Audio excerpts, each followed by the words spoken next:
remercie. Je vous remercie. Je voudrais maintenant demander à Madame Guillaume, au nom de son groupe, d'intervenir. Merci.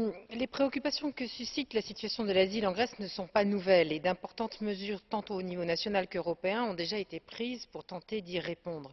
Ce sujet se pose toutefois aujourd'hui avec une acuité d'autant plus grande que vient d'être adopté en Grèce un amendement au décret présidentiel de 2010, lequel vise à regrouper et à arrêter les migrants en situation irrégulière et des demandeurs d'asile, notamment des personnes soupçonnées d'être porteuses de maladies infectieuses.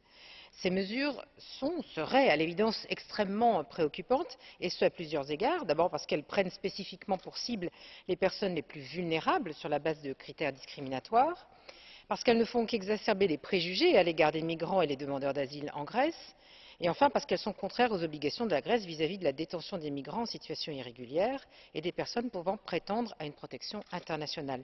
J'aimerais donc vous entendre à ce sujet, si telle est la réalité.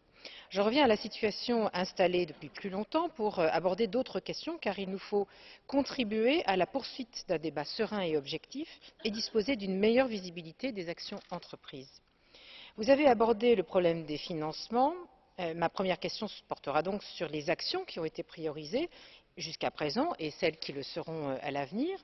Ensuite, j'aimerais que vous puissiez nous indiquer comment s'effectue, par exemple, l'identification des personnes qui ont besoin d'une protection internationale, qui ont besoin d'accès à la procédure, qui ont besoin d'examen des demandes et des conditions d'accueil afférentes.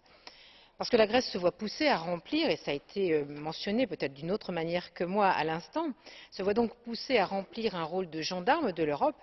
Certes, il nous faut poursuivre des efforts pour aider cet État membre à faire face aux pressions migratoires difficiles à gérer, mais l'approche doit être privilégiée comme étant celle du droit international et européen et dans un esprit de confiance mutuelle entre les États.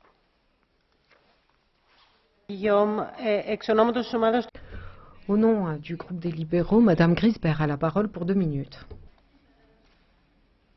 Madame la Présidente, Madame la Commissaire, mes chers collègues, on a parlé de défis. C'est vrai que nous sommes face à un défi énorme pour la Grèce, mais